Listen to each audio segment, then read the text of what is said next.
Greetings of the day. Welcome back to my YouTube channel societal sage Piyush में आपका स्वागत है। अब तक के फ्रेंच रिवॉल्यूशन की कहानी में हमने इतना जान लिया है कि किस तरीके से लोगों ने फ्रांस में विद्रोह किया। थर्ड एस्टेट के लोग जो अभी तक सारे टैक्सेस पे कर रहे थे, वो किस तरीके से उन्होंने टेनिस कोर्ट में जाकर के एक ओथ ली, जिसे टेनिस कोर्ट ओथ के नाम से जाना जाता है। वर्साई के शहर में ये मौजूद है। यहाँ थर्ड एस्टेट के लोगों ने, जो रिप्रेजेंटेटिव्स थे, उन्होंने ये कसम खाई कि भैया हम अपने आप को फ्रांस की नेशनल असेंबली मानते हैं और डिक्लेयर करते हैं, और साथ ही हम यहाँ से तब जाएंगे जब हम फ्रांस के लिए नया कॉन्स्टिट्यूशन बना देंगे। तो राजा ने क्या किया, उसने कहा ठीक है भाई, अब भाई हाँ कदम पीछे खींचने का वक्त था। तो राजा ने कहा ठीक है, मैं मानता हूं कि अब आप नेशनल असेंबली हैं और आप एक कॉन्स्टिट्यूशन बनाएं जो मेरी पावर्स को भी चेक करेगा।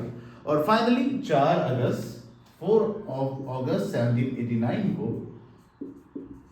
इस नेशनल असेंबली ने एक डिक्री पास की, एक ऑर्डर पास किया कि भैया हम जो फ्रांस का जो फ्यूडल सिस्टम है ऑफ ऑब्लिगेशन एंड टैक्सेस, इसे खत्म करते हैं। आज से ये सिस्टम क्या होगा, खत्म होगा, इसे फॉलो नहीं किया जाएगा। जो मेंबर्स थे क्लर्गी के, उन लोगों को अपनी प्रिविलेजेस छोड़नी पड़ी। उनसे कहा कि आप अपनी प्रिविलेजेस छोड़िए। जो टैक्स वसूला जाता था लोगों से, उसे भी खत्म कर दिया गया। चर्च की प्रॉपर्टी, जो लैंड थी जो चर्च ओन करता था, उन सारी प्रॉपर्टी को कॉन्फिस्केट कर दिया गया। वो स्टेट के कब्जे में अब आ चुकी थी। तो 1791 में फाइनली, लगभग 2 साल के बाद 1791 में फ्रांस की एक कॉन्स्टिट्यूएंट असेंबली, यानी कि जो नेशनल असेंबली है, ये अपने कॉन्स्टिट्यूशन का ड्राफ्ट कंप्लीट कर देती है। जिसका ऑब्जेक्ट क्या होता है, क्या ऑब्जेक्ट है इस कॉन्स्टिट्यूशन का? To limit the power of monarch. जो मोनार्क की जो पावर्स है उनको कंट्रोल करना इस नए कॉन्स्टिट्यूशन का होल सोल पर्पस है।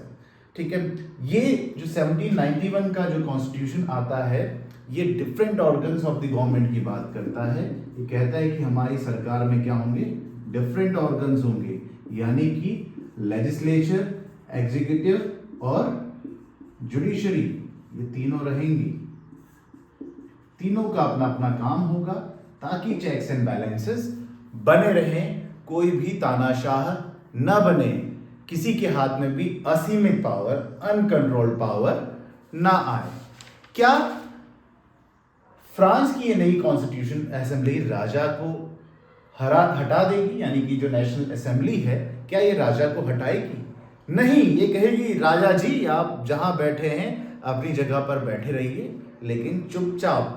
अब आप कुछ नहीं करेंगे, जो करेंगे हम करेंगे, जो भी फैसला लेंगे हम लेंगे, आप कोई फैसला आप नहीं लेंगे। अब सिर्फ आप नाम मात्र के राजा हैं, काम आप राजा वाला कुछ भी नहीं करेंगे। जब तक आपको मौका दिया था तब तक तो आपने वैसे भी नहीं किया था, तो अब आपको क्या फिक्र है कि आपको राजा लोगों के लिए और काम करना चाहिए।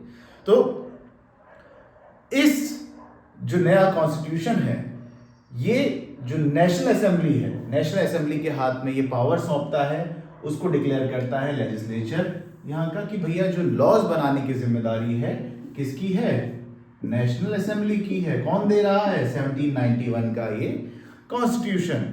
और इसके मेंबर्स क्या सीधे इलेक्ट किए जाएंगे या इलेक्ट होंगे या नहीं होंगे, ये सबसे बड़ा सवाल है।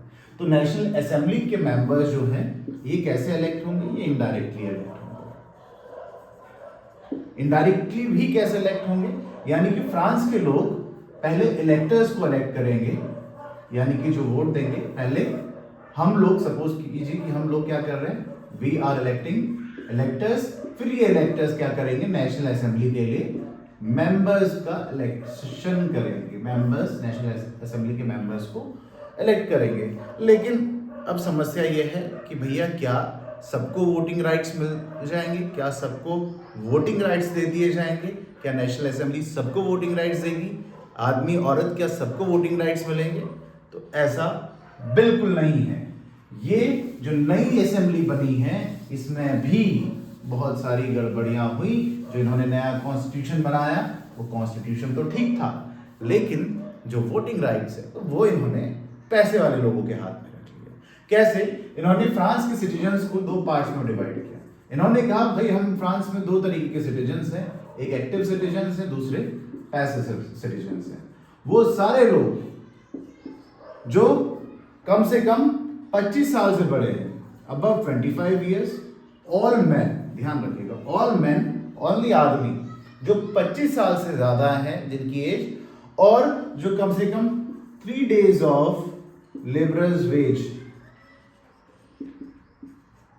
टैक्स पे करेंगे, उन्हीं लोगों को वोट करने का अधिकार होगा। यानी कि जिसके पास पैसा नहीं, जो टैक्स नहीं पे कर रहा है, वो वोट नहीं देगा। ये कौन कह रहा है?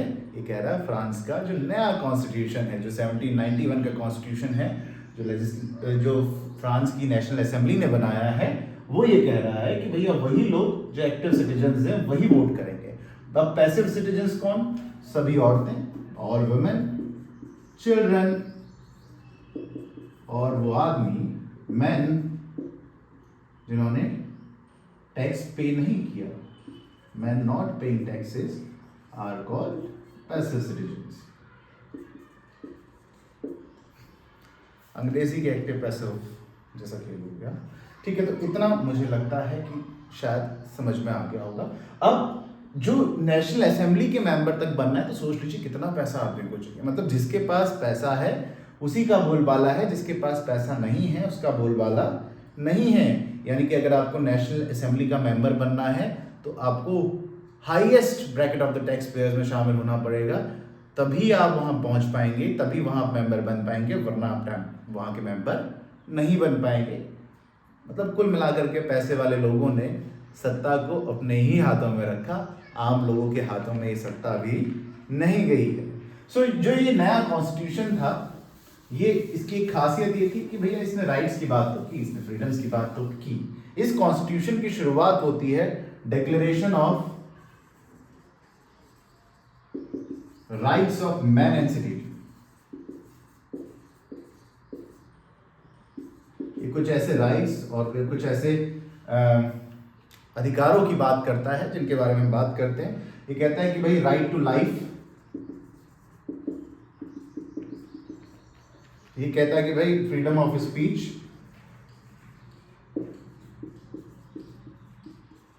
ये कहता है भाई इक्वालिटी बिफोर लॉ,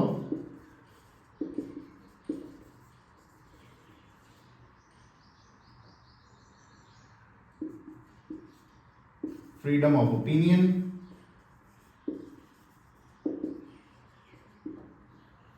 ये अधिकार किसी की बपौती नहीं है, ये जन्म से अधिकार इंसान को मिलते हैं। These are the natural and inalienable rights, यानी कि जो प्राकृतिक हैं और जिनको नहीं हटाया जा सकता। जिनको हटाने का मतलब है कि आप व्यक्ति के अधिकारों की, व्यक्ति की हत्या कर रहे हैं। अगर किसी व्यक्ति को आप उसके अधिकारों से वंचित रखते हैं तो वो उसकी हत्या करने जैसा है। तो इन अधिकारों को क्या कहा? Declaration of rights of man and citizen, कि भैया ये राइट्स जो हैं these are natural and inalienable rights, जिनको किसी इंसान से नहीं अलग किया जा सकता। और साथ ही में उन्होंने कहा कि ये हर ह्यूमन बीइंग के पास उसके बर्थ से रहने चाहिए, उसके जन्म से उसके साथ रहने चाहिए। और it should be the duty of state to protect citizens natural and inalienable rights, यानी कि ये राज्य का कर्तव्य है कि वो व्यक्ति के इन अधिकारों की सुरक्षा करे। वो ये तय करे कि भाई व्यक्ति को ये सारे के सारे उसके अधिकार मिल रहे हैं। फ्रांस में क्रांतिकारी लेखक हुआ करता था, राइटर था, उसका नाम था जीन पॉल मेरात। मेरात ने एक न्यूज़पेपर में एक आर्टिकल लिखा जिसका नाम था ल्यामी द पीपल, यानी कि the friend of the people. इसमें इसने जो कॉन्स्टिट्यूशन असेंबली है, यानी कि जो नेशनल असेंबली है, उसकी आलोचना की। उसने कहा कि भैया जो लोगों को रिप्रेजेंट करने का अधिकार है वो अपने पैसे वाले लोगों के हाथ में दिया है, जो कि बिल्कुल भी सही नहीं है। मैरात ने ये भी कहा कि भैया जो गरीब है, जो दबाया गया है, यानी कि जो ऑप्रेस्ड क्लास है, वो कभी भी अपनी बात पीसफुल मेथड से नहीं पहुंचा सकता। इसका मतलब उसने कहीं ना कहीं उन लोगों को हथियार उठाने की बात की है। उसने कहा कि आपको भी विद्रोह करना पड़ेगा, जब तक आप विद्रोह नहीं करेंगे तब तक आपको हथियार, आपको आपके अधिकार नहीं मिलेंगे। और उसने कहा कि ये जो नेशनल असेंबली ने किया है, ये प्रूफ है इस बात का, ये एब्सोल्यूट प्रूफ है कि कैसे वेल्थ का यूज किया जा सकता है लॉ को इन्फ्लुएंस करने के लिए, कानून को इन्फ्लुएंस करने के लिए कैसे पैसे का इस्तेमाल किया जा सकता है। ये तो थी मैरात की बात, और भी इसने बहुत सारी चीज़ें कही थी। इसके बारे में अगर और डिटेल में बात करनी है तो कमेंट कीजिएगा, हम कभी इस पर एक डिटेल वीडियो बनाएंगे कि मैरात की क्या आइडियोलॉजी थी, क्या वो कहता था, क्या वो मानता था, क्या क्या चीज़ें उसने और कही हैं, कैसी सोच थी उसकी। इसके बारे में फुर्सत से बात कर सकते हैं, सिलेबस के लिए फ़िलहाल इतना काफ़ी है। और आगे की बात करते हैं तो लुईस 16 ने ये कॉन्स्टिट्यूशन को साइन कर दिया। उसने मान लिया कि भैया जो आपने कॉन्स्टिट्यूशन बनाया है, मैं इस कॉन्स्टिट्यूशन को एक्सेप्ट करता हूँ। ठीक है, तो ऐसे लग रहा है कि राजा ने सरेंडर कर दिया, लोगों की बात मान ली है। लेकिन विनाश काले विपरीत बुद्धि कहते हैं, तो वही इस राजा के साथ भी हुआ। इसने क्या किया, ये ऑस्ट्रिया और प्रशिया के साथ योजनाएं बनाने लगा, कॉन्स्पिरेसी करने लगा कि भैया किसी तरीके से फ्रांस की नेशनल असेंबली को हटाया जाए, जो कॉन्स्टिट्यूशनल मोनार्की जो फ्रांस बन चुका है उस कॉन्स्टिट्यूशनल मोनार्की को ख़त्म किया जाए और दोबारा से मोनार्की को वहाँ थोपा जाए। इसके लिए ये उनके साथ कॉन्स्पिरेसी कर रहा था ताकि वो दोबारा से सत्ता में बैठ सके। लेकिन सपने सच होते उससे पहले ही फ्रांस की नेशनल असेंबली को इस बात का अंदाज़ा हो गया था कि भैया राजा ऑस्ट्रिया और प्रशिया के साथ मिल करके कॉन्स्पिरेसी रच रहा है, जो हमारे लिए खतरा हो सकता है। तो फ्रांस की नेशनल असेंबली अप्रैल 1792 में 1792 में प्रशिया और ऑस्ट्रिया के ऊपर वॉर डिक्लेयर कर देती है। और इस बीच एक गाना था जिसको मार्सेलेस कहा जाता है, वो बड़ा पॉपुलर था, जिसे रॉजेट डी लेस्ली ने लिखा था। वो बाद में आकर के फ्रांस का नेशनल एंथम भी बना है। तो ये जो गाना था इसे लोग गाते हैं, और जो देश भर के जो नौजवान थे, जगह जगह गाँव कस्बों के जो लोग थे, वो बाहर निकलते हैं और मोनार्की के खिलाफ इस युद्ध में हिस्सा बनते हैं। लेकिन जो फ्रांस की, जैसे हमने अभी बात किया कि जो नेशनल असेंबली है उसने जो अधिकार रखे वो अपर सेक्शन के हाथ में रखे, लोअर सेक्शन के पास कुछ नहीं था। जिसके पास पैसा है उसी की पूछ है, जिसके पास पैसा नहीं है उसकी कोई पूछ सिस्टम में नहीं थी। इसके लिए फ्रांस में क्या हुआ, फ्रांस में जो एक छोटा सा ग्रुप था, जो गरीब लोगों का ग्रुप था, बेसहारा लोगों का ग्रुप था, उसका नाम था जैकोबिन क्लब, पॉलिटिकल क्लब, जिसके नेता थे रॉबस्पियर, जिसके बारे में हम बात करेंगे।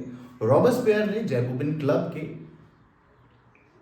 की अगुवाई की, और इन्होंने क्या किया, जब शॉर्ट सप्लाईज थी और हाई प्राइसेस थे ब्रेड के, इन्होंने 10 अगस्त को पैलेस ऑफ ट्यूलेरेज में धावा बोल दिया और राजा को वहां से क्या कर दिया, हॉस्टेज बना लिया। और पूरी की पूरी राजशाही, काफी देर तक उसको हॉस्टेज बनाए रखने के बाद पूरे राज परिवार के साथ उसको जेल भेज दिया गया। फ्रांस में दोबारा से इलेक्शंस हुए। अब जो भी आदमी थे above the age of 21 years, उनको वोट करने का अधिकार मिल गया, उनको राइट मिल गया कि वो भी वोट कर सकते हैं।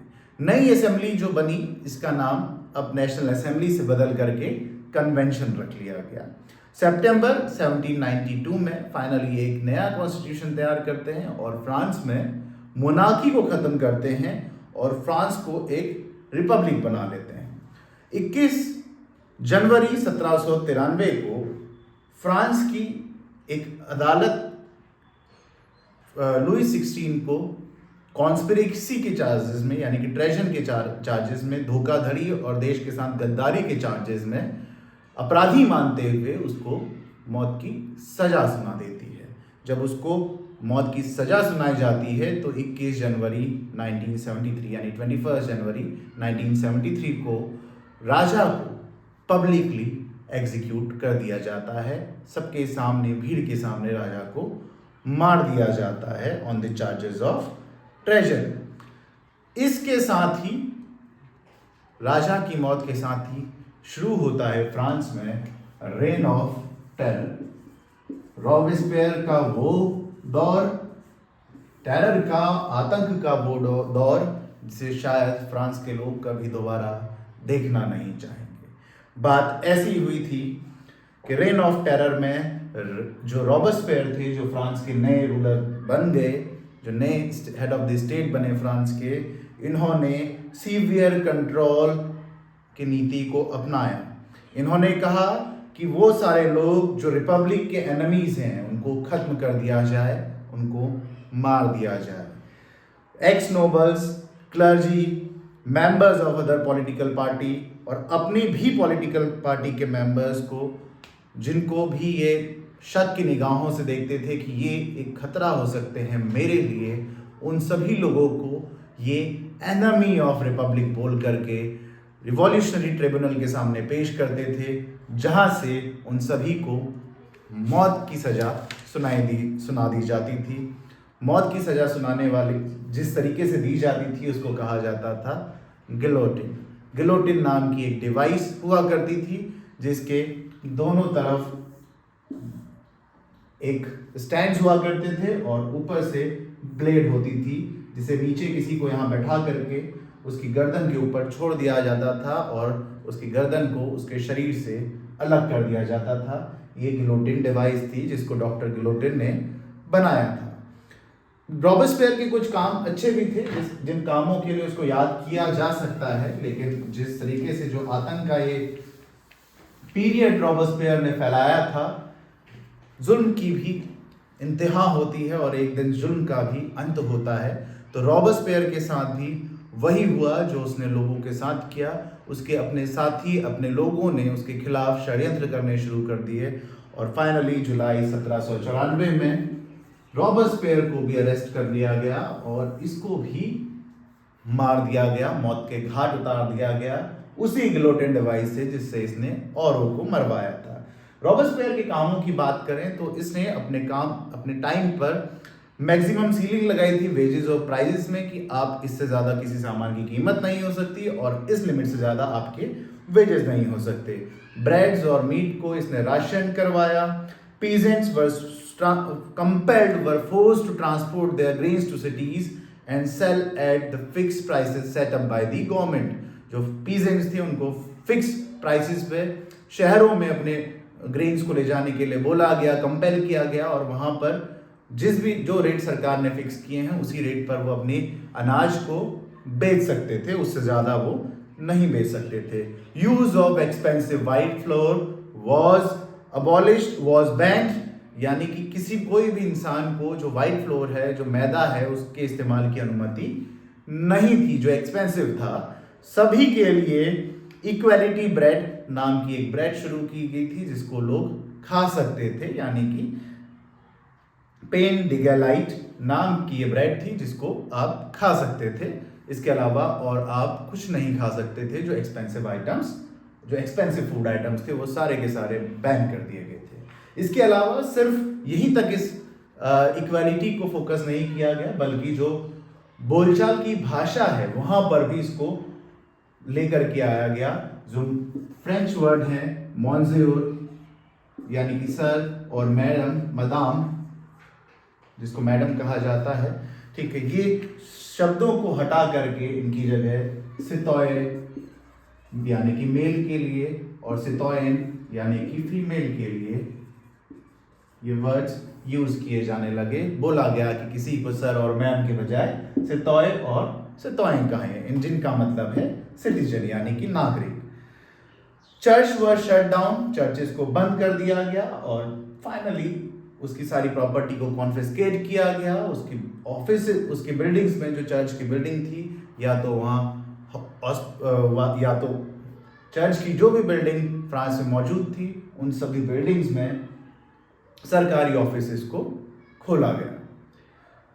अब रॉबेस्पियर की मौत के बाद ये सत्ता की कुंजी दोबारा उसी वर्ग के हाथ में जाएगी जिनके हाथों से जैकोबिन क्लब ने यह सत्ता छीनी थी। यानी कि जो पैसे वाला मध्यम वर्ग था, जो रिच मिडिल क्लास था, जिसके हाथ में फ्रांस की सत्ता थी, उसने दोबारा फ्रांस के इन गरीब बेसहारा लोग यानी कि जैकोबिन क्लब के लोगों से अब सत्ता अपने हाथों में ली। और अब इन्होंने क्या किया, दोबारा से नॉन प्रॉपर्टी मैन को वोट देने के अधिकार से वंचित कर दिया। यानी कि अगर आपके पास प्रॉपर्टी नहीं है तो आप वोट नहीं दे सकते। साथ ही इन्होंने एक और एक्सपेरिमेंट किया जिसको कहा जाता है डायरेक्टरी रूल। इन्होंने क्या किया भाई, इलेक्टर्स, पहले लोग इलेक्टर्स को इलेक्ट करेंगे, फिर इलेक्टर्स लेजिस्लेटिव काउंसिल के मेंबर्स को इलेक्ट करेंगे। तो यहाँ पे 2 लेजिस्लेटिव काउंसिल्स थी, इन लेजिस्लेटिव काउंसिल्स के मेंबर को इलेक्ट करेंगे और ये लेजिस्लेटिव काउंसिल इलेक्ट करेंगे डायरेक्टरी को, जो 5 मेंबर्स एग्जीक्यूटिव बॉडी होगी जो फ्रांस के लिए डिसीजंस लेगी। लेकिन ये 5 मेंबर्स डायरेक्टरी हमेशा ज्यादातर मौकों पर लेजिस्लेटिव काउंसिल्स के सामने खड़ी रहती थी, उनके खिलाफ खड़ी रहती थी। इनके बीच में हमेशा कॉन्फ्लिक्ट्स ज़्यादा रहे, तो इन कॉन्फ्लिक्ट्स की वजह से बार बार इस डायरेक्टरी को लेजिस्लेटिव काउंसिल के मेंबर्स डिसमिस कर दिया करते थे। और इस डिसमिसल की वजह से फ्रांस में लगातार पॉलिटिकल इनस्टेबिलिटी रही। इस पॉलिटिकल इनस्टेबिलिटी की वजह से फ्रांस में जो सबसे बड़ा राइज हुआ वो था नेपोलियन बोनापार्ट का, जो एक बहुत ही बड़ा डिक्टेटर फ्रांस के लिए साबित हुआ। और एक बड़े डिक्टेटर ने फिर से फ्रांस के इस पूरे रिवॉल्यूशन को हाईजैक कर लिया। यानी कि जो फ्रांस का जो रिवॉल्यूशन है पूरी तरीके से नेपोलियन के आगे नतमस्तक हो गया। और इस पॉलिटिकल इंस्टेबिलिटी का फायदा उठाते हुए नेपोलियन ने सत्ता परिवर्तन कर दिया फ्रांस में। आगे की बात करूं उससे पहले थोड़ा सा और बात कर लेते हैं कि क्या महिलाओं का, क्या वुमेन का इस रिवॉल्यूशन में कोई योगदान था, क्या वो भी इस रिवॉल्यूशन का हिस्सा थे या नहीं थे। जी हाँ, बिल्कुल।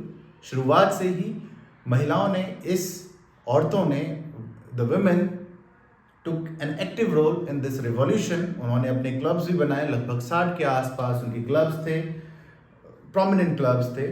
लेकिन पॉलिटिकल राइट उनको बहुत बाद में मिले। 1946 में आकर के फ्रांस में महिलाओं को इक्वल पॉलिटिकल राइट्स की बात की गई। उससे पहले महिलाओं के पास कोई पॉलिटिकल राइट्स नहीं थे। लंबे अरसे तक वो इक्वल पॉलिटिकल राइट्स की डिमांड भी कर रही थी, लेकिन हमारी जो पुरुष मेल डोमिनेटिंग सोसाइटी है उसने उनको ये मौका नहीं दिया।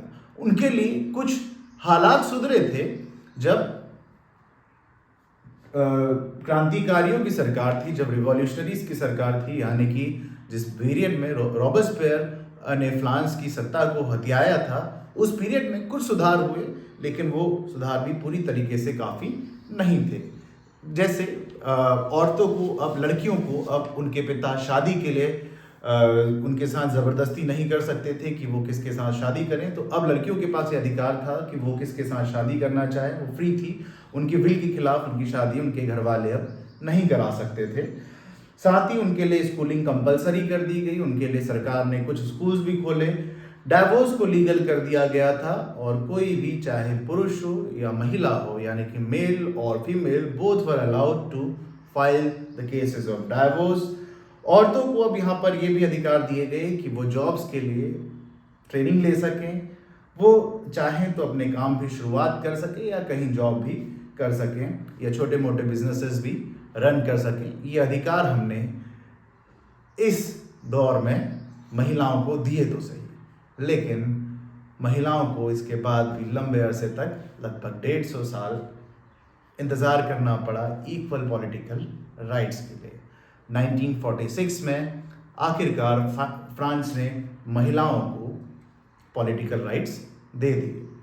इसके साथ ही क्या, जो फ्रांस में इन दिनों आपने पढ़ा भी होगा क्लास 6, 7, 8 में खास तौर पर, कि स्लेव ट्रेड बहुत प्रोमिनेंट था अमंग दी कॉलोनियल्स। सभी कॉलोनियलिस्ट, खास तौर पर फ्रांस और England, were major players in the field of slave trade. क्या स्लेव ट्रेड पर कोई फर्क आएगा? क्या स्लेव ट्रेड ये बंद करेंगे। देखिए there was a triangular slave trade जो शुरू होता था फ्रांस से, अफ्रीका से लोगों को उठाया जाता था, फ्रांस से बेड़ा जाता था जो अफ्रीका से लोगों को खरीदेगा, स्लेव्स को खरीदेगा और इनको अमेरिका लेकर के जाएगा। Because of this reason this is also called American slave trade. असल में बात ये थी कि मार्टिनिक, ग्वादेलूप और सैन डोमिंगो ये पॉपुलर प्लेसेस थी अमेरिका में, कैरिबियन कंट्रीज हैं पॉपुलर, जो सबसे ज़्यादा सप्लायर्स थे कमोडिटीज़ के, जैसे टोबैको, इंडिगो, शुगर और कॉफ़ी के। और यूरोप के लिए यहाँ इस एरिया में काम करने के लिए लोगों की कमी थी, तो काम करने के लिए वो लोग कहाँ से लाएं, तो उसके लिए वो रुक करते थे अफ्रीका का, यहाँ से वो नीग्रोज को खरीदते थे वहाँ के लोकल चीफ से, और नीग्रोज से खरीदने के बाद उनमें ब्रांडिंग लेबलिंग करके उनके हाथों में बेड़ियाँ बांध कर उनको अमेरिका लेकर के जाया जाता था। ठूस ठूस करके जहाज़ों में उन्हें भरा जाता था जो महीने भर तक समुद्र में ही चलती थी। इनको खाना भी कम देना होता था, पैसा भी कम देना होता था, और काम तो इनसे जितना मर्जी ले लिया जाए। बात तो इस पर बहुत हुई। बोर्दो और नांते नाम के ये शहर हुआ करते थे, जो बोर्दो और नांते नाम के शहर हुआ करते थे फ्रांस में, जहाँ से बेड़ा निकलता था और अफ्रीका की कोस्ट से ये लोगों को भर करके दोबारा अमेरिका के मार्टिनिक, ग्वादेलूप और सैन डोमिंगो जैसे इलाकों में लेकर के जाता था, जहाँ लोगों से मजदूरी करवाई जाती थी, इन फील्ड्स में काम करवाया जाता था। बात हुई थी कि क्या कई बार कई मोर्चों पर नेशनल असेंबली में इस चीज़ को लेकर के डिस्कशन हुआ भी था कि स्लेव ट्रेड को ख़त्म किया जाए। क्या जो हम नेचुरल और इनअलाइनेबल राइट्स की बात कर रहे हैं, क्या वो इन स्लेव्स पर भी लागू होता है कि नहीं होता। बातें तो बहुत हुई, लेकिन कभी भी किसी सरकार ने इस पर कोई कानून नहीं बनाया, क्योंकि उन्हें इस बात का डर था कि कहीं जो बिजनेसमैन हैं, जिनके बिजनेस इस स्लेव ट्रेड से चल रहे हैं, कहीं उनके राइट्स, कहीं वो नाराज़ ना हो जाए हमसे, कहीं उनको दुख न पहुँचे, कहीं उनका बिजनेस हैम्पर हो गया तो सरकार ही न पलट दें, क्योंकि पैसे वाले लोग हैं, बिजनेस उनका इसी धंधे से चलना है। 1794 में 1794 में रॉबेस्पियर की सरकार यानी कि जैकोबिन्स क्लब ये फैसला करती है कि वो स्लेव ट्रेड को बंद कर देती है और सभी स्लेव्स को, जो भी फ्रांस के पोजेशन में जो भी कॉलोनीज थी वहाँ से उनको फ्री कर दिया जाता है, आज़ाद कर दिया जाता है। लेकिन ये आज़ादी कुछ ज़्यादा दिनों की नहीं थी। 4 दिन की चांदनी के बाद फिर अंधेरी रात आनी ही थी, और स्लेव्स की ज़िंदगी में अगली काली रात आई जब नेपोलियन सत्ता में आया। नेपोलियन ने सत्ता में आते ही साल 1804 में, यानी कि ठीक 10 सालों के बाद, स्लेव ट्रेड को फिर से शुरू कर दिया। उसने गुलामी को फिर से लीगल बना दिया कि आप गुलाम बनाए जाने योग्य हैं, या आप गुलाम बनने चाहिए। लेकिन फाइनली 1848 में फ्रांस ने इस स्लेव सिस्टम को पूरी तरीके से अबॉलिश कर दिया गया। अब साल 1804 में जब नेपोलियन ने खुद को फ्रांस का नया राजा डिक्लेयर किया, new emperor of the France declare किया, तो शुरुआत में नेपोलियन को यह माना गया कि he is the saviour of French revolution. वो लोगों की बात करना चाहता है, वो लोगों के हक की बात करना चाहता है, वो लोगों की ज़िंदगी में सुधार लाना चाहता है। लेकिन ये बात बहुत दिनों तक सच साबित नहीं होने वाली थी, क्योंकि आने वाले वक्त में नेपोलियन बन गया एक इन्वेडर। उसने जगह जा कर के हमले करने, वहाँ से पैसा लूट करके लाने और उसे फ्रांस में खर्च करने के लिए इस्तेमाल कर रहा था।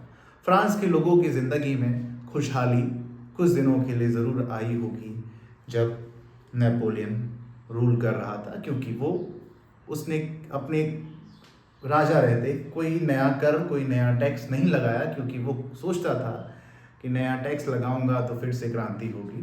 तो वो जिन टेरिटरीज़ को जीतता था, उन टेरिटरीज़ से जो पैसा लाता था, उस पैसे को वो फ्रांस में खर्च करता था। इटली से वो बहुत सारी चीज़ें जो लग्जरी आइटम्स थे महंगी महंगी कलाकृतियाँ थीं, उनको लेकर के उसने फ्रांस के म्यूजियम्स में भी रखा। अब बात करते हैं कि नेपोलियन का अंत कैसे हुआ। कहते हैं कि हर डिक्टेटर का एक न एक दिन अंत ज़रूर आता है। इस तानाशाह का भी अंत ज़्यादा दूर नहीं था। लगातार हमलों और दुश्मनों से घिरे रहने वाला नेपोलियन साल 1815 में अपनी आखिरी लड़ाई लड़ रहा था। वाटरलू में लड़ी गई अपनी आखिरी जंग में नेपोलियन हार गया और उसी के साथ फ्रांस से नेपोलियन का रूल भी खत्म हो गया। अब बाकी की बात करते हैं फिर कभी। नेपोलियन के बारे में अगर और विस्तार से जानना है तो कमेंट कीजिए नेपोलियन, अन्यथा अदरवाइज़ फ्रेंच रिवॉल्यूशन का हमारा ये सीरीज़ यहीं पर ख़त्म होता है। आपका बहुत बहुत शुक्रिया पूरे वीडियो को देखने के लिए, और आखिर तक बने हुए हैं तो कमेंट ज़रूर कीजिएगा, वीडियो को अपने फ्रेंड्स तक ज़रूर पहुंचाइएगा। चैनल सब्सक्राइब नहीं किया है तो चैनल को सब्सक्राइब भी ज़रूर करें। Thank you. Have a great day.